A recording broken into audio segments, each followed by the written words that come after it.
Nah ini konferensi pers mengenai Sirekap. Nah Sirekap ini kalau kita melihat pemberitaan di media, apalagi di media sosial, itu banyak sekali yang mengindikasikan kecurangan-kecurangan yang menggerus integritas pemilihan umum itu sendiri. Nah, kalau ini dibiarkan, ini akan semakin merusak integritas pemilu itu. Nah, kita melihat dalam media sosial, dalam media, salah satunya adalah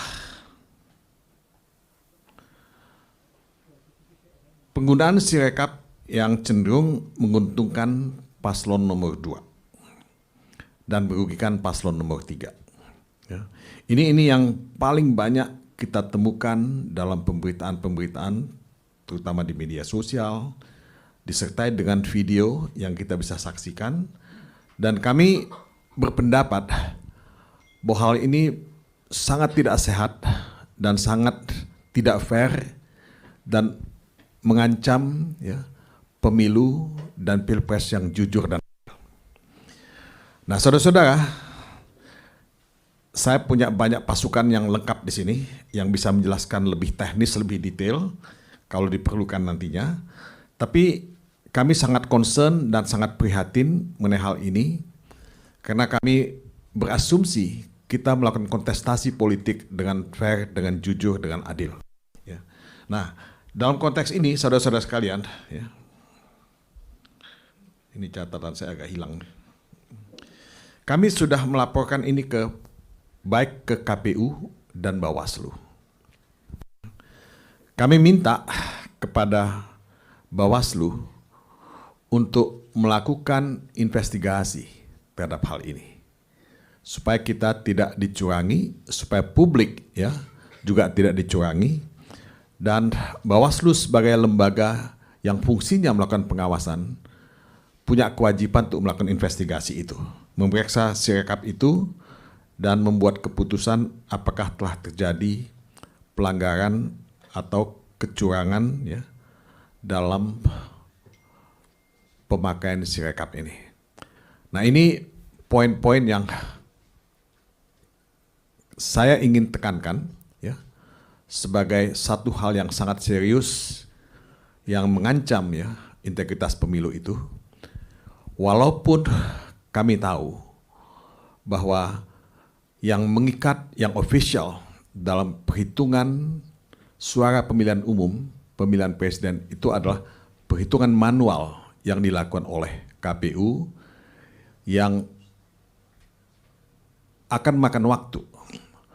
Paling lambat tanggal 20 Maret itu akan diumumkan. Kalau menurut jadwalnya, bisa jadi lebih cepat. Nah, jadi Sirekap ini tidak mengikat tentunya, tapi yang paling penting adalah perhitungan manual itu. Nah, kita berharap teman-teman media ikut mengawal proses ini, teman-teman media ikut menjaga proses ini, karena ini untuk kebaikan kita sebagai bangsa, sebagai negara yang dikenal demokratis selama ini. Nah, mungkin ini pembuka dari saya. Saya silakan teman-teman yang lain kalau ada yang ingin menambahkan. Pak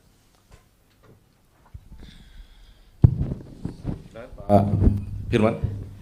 Kami meneruskan yang disampaikan oleh Bang Todung. Keseriusan TPN untuk mengingatkan KPU sekaligus juga Bawaslu, kami sudah mulai sejak awal. Tanggal 12 Februari 2024, jadi 2 hari sebelum hari pemungutan suara dan penghitungan suara, bahwa ada kejanggalan yang serius dengan Sirekap ini. Dan Sirekap ini itu menunjukkan ada pelanggaran sistematis, terstruktur, dan masif. Contohnya kami ulangi kembali Waktu simulasi itu, kalau simulasi secara konvensional, 01 dapat 93, kemudian 02 juga 93, kemudian 03 93. Tapi di Sirekap 01 tetap 93, kemudian 02 97, kemudian 03 turun bahkan menjadi 92. Ini salah satu contoh Sirekap yang manipulatif terhadap hasil yang sesungguhnya. Nah, terbukti pada hari pemungutan suara, Sirekap ini melakukan 3 hal. Yang pertama adalah ada bahkan yang belum diinput dari hasil TPS yang sehasil itu bahkan sudah nampak di Sirekap. Artinya mesinnya sudah berjalan sedemikian rupa, sudah terencana. Angka berapa, untuk siapa, dengan cara apa. Yang kedua, yaitu melebihi anggota daftar pemilih tetap. Rata-rata itu kan DPT 300. Ini ada yang 800, ada yang 700. Kami udah catat di sini sampai ratusan contoh-contoh ya, dan kita rumuskan. Bahkan ada yang bahkan sampai ratusan ribu sedemikian rupa yang tidak masuk akal sama sekali. Nah, yang ketiga yaitu ada juga memang di bawah 300, tapi kecenderungannya secara serius itu menambah menguntungkan 02. Nah, pesan kami adalah, pengingatan kami kepada KPU dan Bawaslu, bukan soal suara nominalnya, tapi hak kedaulatan rakyat ini. Kita harus selamatkan, kita harus jaga. Jangan dilihat soal perbedaan angka, perselisihan suara semata. Tapi itu dirangkaikan dengan upaya sistematis untuk melakukan pelanggaran manipulatif terhadap hasil perolehan suara ini. Ini pesan moral yang kami suarakan sesungguhnya. Demikian, Mas Tommy. Ya, terima kasih Pak Firman. Silakan Pak Karani atau silakan. Oke, saya mungkin ingin menambahkan sedikit dari sisi yang lebih teknis ya, teman-teman. Saya sebelum ini juga memiliki background di teknologi. Tes. Yang pertama begini, saya kira Sirekap dan sistem online KPU memiliki fungsi dan peran yang sangat strategis untuk menjamin adanya transparansi dari data, suara, dan menghindari ada banyak tuduhan, dugaan terjadi kecurangan pemilu di level yang terstruktur, sistematif, dan masif. Dengan keberadaan sistem online ini, karena itu semua tim paslon, termasuk teman-teman yang bergerak di pengawasan pemilu, itu bisa melakukan pengawasan sampai ke level mikro, di level formulir C1. Nah, kita tidak menginginkan ada sebuah situasi di mana transparansi ini dihilangkan. Karena apa? Karena itu tadi, kita menginginkan sebuah pemilu yang transparan, sehingga dugaan-dugaan atau tuduhan-tuduhan apakah terjadi manipulasi, rekayasa, bahkan pemalsuan formulir C1 itu dilakukan, itu bisa di cross-check oleh semua stakeholders di pemilu ini dengan membandingkan formulir C1 yang sekarang sudah dimiliki oleh berbagai stakeholders dengan formulir C1 yang akan dijadikan basis penghitungan suara oleh KPU. Kita tidak menginginkan bahwa KPU nanti akan mengumumkan hasil di level agregat tanpa kita bisa mengecek secara detail di level yang mikro bahwa semua formulir C1 yang menjadi dasar penghitungan agregat dari real count KPU itu bisa diverifikasi satu persatu. Nah, itu yang saya kira menjadi salah satu desakan terpenting dari TPN Ganjar Mahfud, karena kami yakin bahwa transparansi data sampai ke level formulir C1 itu akan sangat menentukan legitimasi dari pemilu ini ke depan, dan juga untuk memberikan kesempatan yang sama bagi semua tim, termasuk stakeholders, termasuk teman-teman yang bergerak di level pengawasan pemilu, untuk melakukan pengecekan, memvalidasi kesahihan data sampai ke level yang mikro di formulir C1, gitu ya. Nah, itu yang pertama. Lalu yang kedua, kami memang melihat ada banyak sekali kejanggalan yang seharusnya tidak terjadi, apalagi di level negara gitu ya. Saya kan bergerak sebelum ini di level swasta, di level teknologi. Salah satu sumber yang dipersoalkan secara masif oleh netizen, oleh kita semua, oleh media itu adalah bagaimana sebuah teknologi yang digunakan oleh Sirekap, itu kan ada 2 teknologi ya.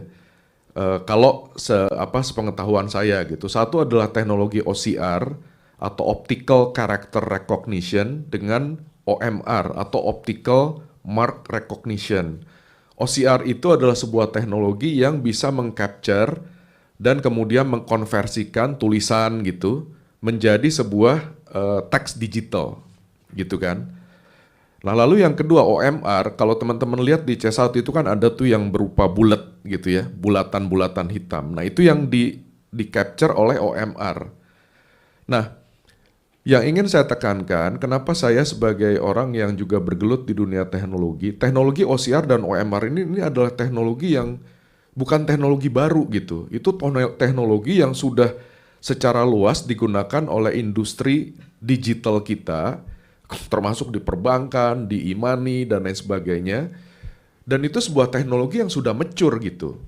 Nah kami, terus terang saya sendiri dan banyak teman-teman yang bergerak di dunia teknologi itu sangat terheran-heran bagaimana mungkin sebuah sistem yang dikembangkan oleh negara dalam sebuah event yang begitu penting, begitu sensitif, tetapi pemanfaatan teknologi yang sekali lagi ini bukan teknologi baru, teknologi yang sudah secara luas digunakan di mana-mana, bahkan oleh startup teknologi yang kecil, bisa sedemikian ngaconya gitu. Bisa sedemikian errornya bisa luar biasa tingginya. Nah itu yang saya kira perlu teman-teman garis bawahi bahwa ini yang melandasi tadi yang disampaikan oleh Bang Todung dan Bang Firman, bahwa ini yang harus kita kita telusuri ke depan dengan sangat serius. Apalagi tadi kita sudah mendapat semacam pengakuan dari Ketua KPU bahwa beliau meminta maaf ada kesalahan penginputan data sebanyak 2.331 atau 2.300 lebih ya. Yang prosentasenya menurut saya tidak kecil, itu mencapai hampir 0,7%. Nah, karena itulah kami melihat bahwa ini persoalan yang serius. Nah yang ketiga, kejanggalan yang ketiga adalah, sekali lagi ya, tadi saya ingin menggarisbawahi bahwa pemanfaatan teknologi digital itu sangat penting untuk menjamin adanya transparansi publik terhadap data-data tabulasi suara termasuk formulir C1 supaya bisa divalidasi oleh seluruh stakeholders, tidak dimonopoli oleh KPU semata. Nah, kami terheran-heran juga kenapa kok bisa website KPU kemarin di hari pencoblosan dengan segala alasannya gitu, bisa down seharian. Nah, saya juga bergerak di bidang financial technology. Buat kami atau buat kita yang bergerak di dunia financial technology, itu apalagi kita berhadapan dengan sebuah event sebesar pemilu yang memiliki sensitivity yang begitu tinggi, itu seharusnya hal semacam itu bisa dihindari. Kami yang bergerak di bidang teknologi tentu selalu menyiapkan, misalnya harus ada prinsip redundancy, bahwa sebuah sistem itu harus bisa dibikin redundant. Ada yang namanya disaster recovery protocol. Pada saat misalnya kena serangan, lalu kemudian ada sistem lain yang menjadi backup dan ditetapkan biasanya sebuah SLA. Berapa menit atau bahkan kalau di perbankan berapa detik sebuah sistem itu misalnya pada saat dia down atau overload, lalu kemudian dia harus dialihkan ke disaster recovery site-nya dan disaster recovery site-nya ini harus segera muncul gitu. Nah ini saya kira ada banyak kejanggalan yang tadi saya sudah mengungkapkan, ada 2 kejanggalan yang menurut kami kok bisa-bisanya terjadi di sebuah sistem online milik negara, di sebuah event yang begitu penting buat arah negara ini ke depan, yang sebetulnya sudah lama sekali diantisipasi oleh perusahaan-perusahaan swasta, bahkan perusahaan-perusahaan di level startup yang relatif kecil gitu. Nah berdasarkan itulah, karena itu saya kira kami mendesak, apalagi tadi sekali lagi Ketua KPU sudah menyatakan bahwa ada 2.300 sekian kesalahan input itu hampir 0,7%. Saya kira kita harus mendesak segera dimulai audit investigasi oleh pihak yang independen. Audit investigasi IT terhadap semua sistem online KPU end-to-end. Saya kira di Indonesia ada banyak sekali perusahaan-perusahaan besar yang memiliki pengalaman dan track record untuk melakukan audit di skala ini. Itu satu hal yang sangat mudah ditunjuk. Jadi saya kira, dan itu harus dilakukan oleh pihak yang independen. Lalu yang kedua, saya kira kita juga memiliki sebuah DPR. Nah, saya kira DPR khususnya komisi yang berkepentingan atau bertanggung jawab terhadap area ini, saya kira juga sudah seyogyanya kami menghimbau untuk segera menjalankan fungsi pengawasannya untuk memanggil KPU untuk mengurai semua persoalan-persoalan, semua bukti-bukti, semua kejanggalan-kejanggalan yang kita saksikan beredar secara luas di media sosial dan mainstream media dalam 3 hari ini gitu. Nah itu sekali lagi, kalau dari saya, kami mendesak agar transparansi publik terhadap data tabulasi suara sampai ke level C1 itu harus dijamin validitasnya oleh KPU, dan karena itu harus bisa diperiksa oleh semua stakeholders, apakah itu dari paslon, dari teman-teman yang bergerak di bidang pengawasan pemilu, media, maupun dari netizen gitu. Itu yang saya kira satu hal yang sangat penting, yang saya kira harus dijamin oleh KPU dan segera diperbaiki, segera diaudit supaya kita bisa yakin bahwa pemilu 2024 ini berlangsung dengan legitimate berdasarkan data-data yang valid dan absah. Mungkin demikian dari saya. Mungkin Mas Bimo mau menambahkan. Monggo. Silakan Pak Ade Bimo. Terima kasih. Intinya rakyat yang telah memberikan suara di TPS itu juga ingin ngerti apakah suaranya ini menjadikan sesuatu yang berarti dengan dukungan kepada calon presiden dan calon wakil presiden atau di pemilu legislatif ataupun di Dewan Perwakilan Daerah. Jadi rakyat punya hak untuk mengetahui sejauh mana suaranya itu menjadi fungsi politiknya. Ini yang saya mendengarkan dari apa yang disampaikan di dalam situs KPU, Mas ya. Si rekap. Untuk rekap saya sekali lagi pakai ilmu titen wong Jawa yang main-main dengan suara rakyat, suara di TPS itu bisa kena azab. Tidak percaya buktikan komisioner KPU Bawaslu di tingkat pusat, kabupaten, kota, provinsi yang main-main dengan suara rakyat, benar ada yang kebeli. Tapi yang main-main dengan suara rakyat kena azab, tidak hanya menyalahi hukum tapi juga dosa. Vox populi vox dei. Itu saya orang Jawa 4 kali jadi panitia. Jadi tim kampanye, termasuk 5 kali jadi anggota legislatif. Ini saya perlu sampaikan. Jangan macam-macam dengan rekap-rekapan manipulasi suara di KPU. Teman-teman sekarang buka track record dari seluruh pengurus KPU. Buka sekarang. Yang main-main nasib karirnya habis. Secara fisik ada yang mati. Karena ini urusan tidak hanya urusan duniawi tapi juga urusan hak yang diberikan Tuhan. Jangan dimain-mainkan. Maka untuk itulah kami juga bertanggung jawab dari tim kampanye nasional ini untuk mengawal betul. Ya. Untuk mengawal betul. Saksi-saksi kami di daerah yang di hari ini harus menandatangani, banyak usulan-usulan untuk tidak ada penandatanganan di TPS, di KPPS. Ya. Rekapnya mungkin dia mengikuti, tapi proses dalam jalannya pemilu itu ada sesuatu yang dianggap tidak wajar atau anomali. Ini tadi sudah di diskusi kami, ya. Banyak usulan-usulan untuk saksi-saksi ini tidak ada tangan. Banyak usulan itu.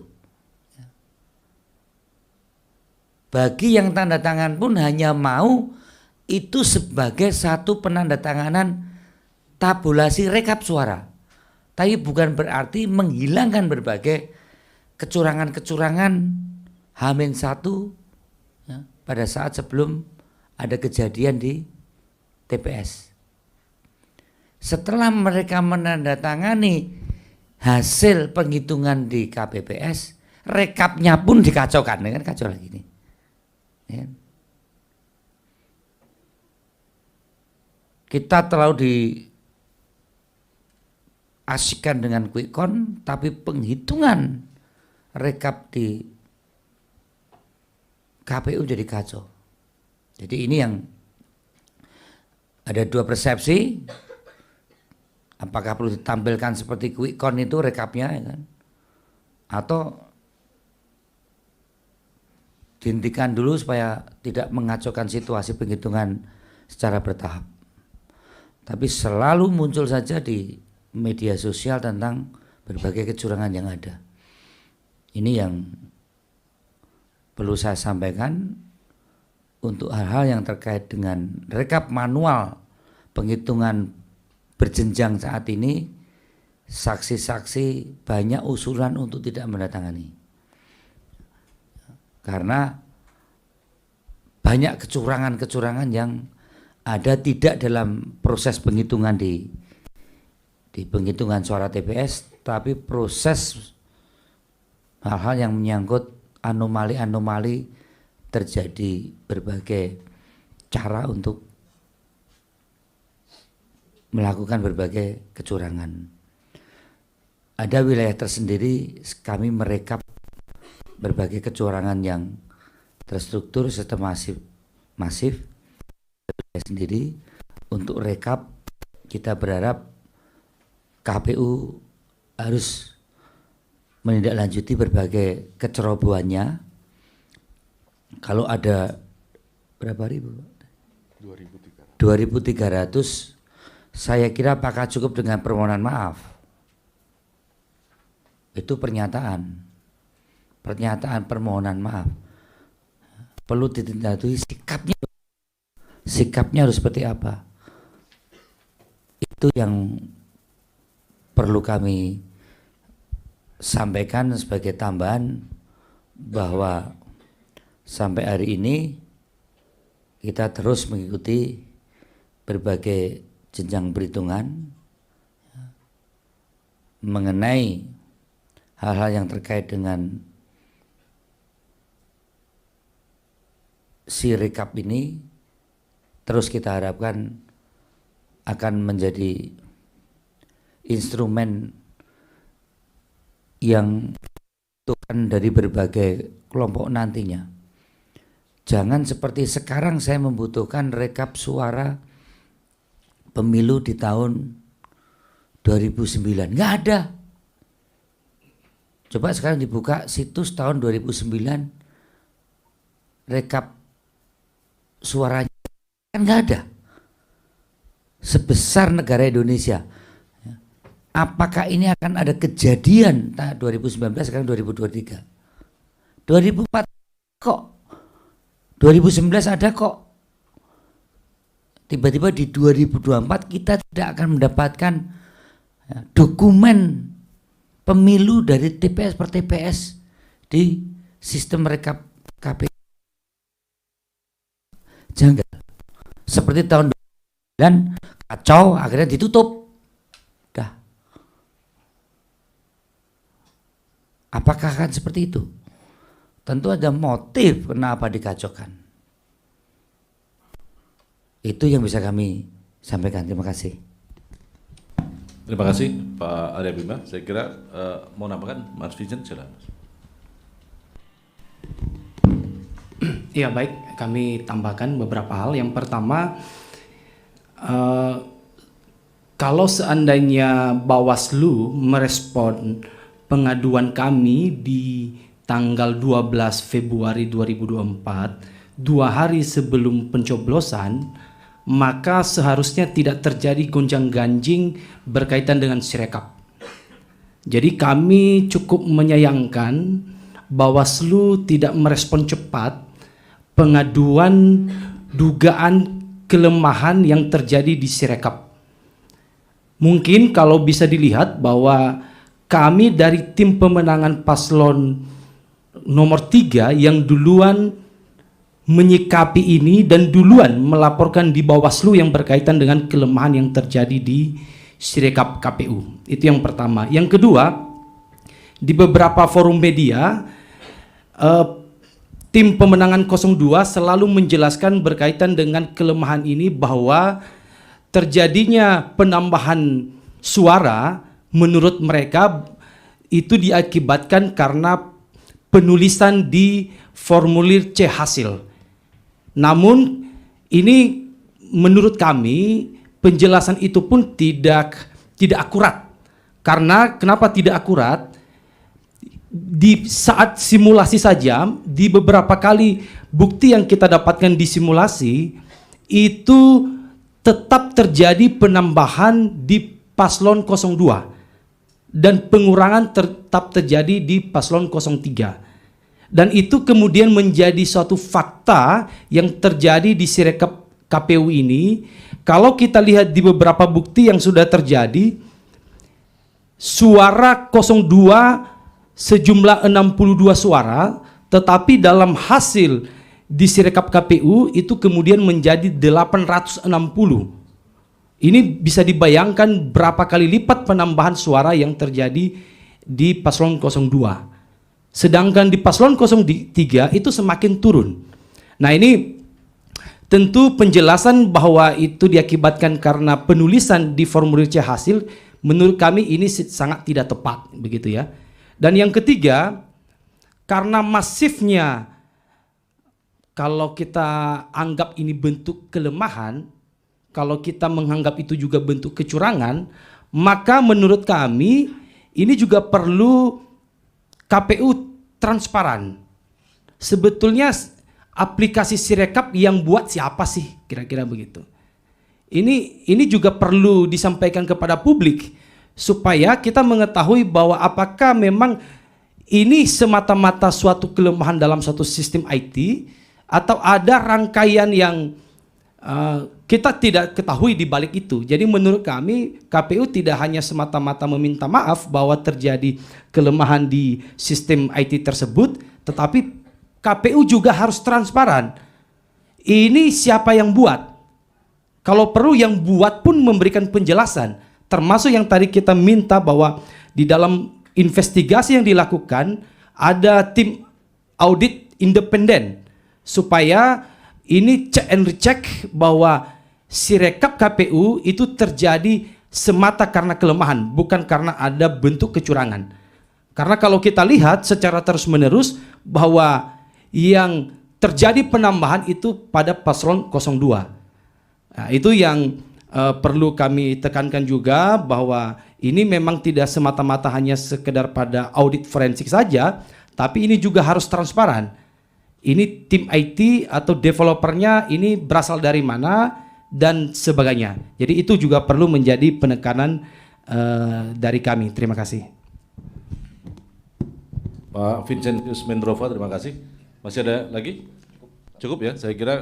Tambahan dikit aja, Mas. Bimo, silakan Mas. Kawan-kawan media, setelah kita cermati dari berbagai proses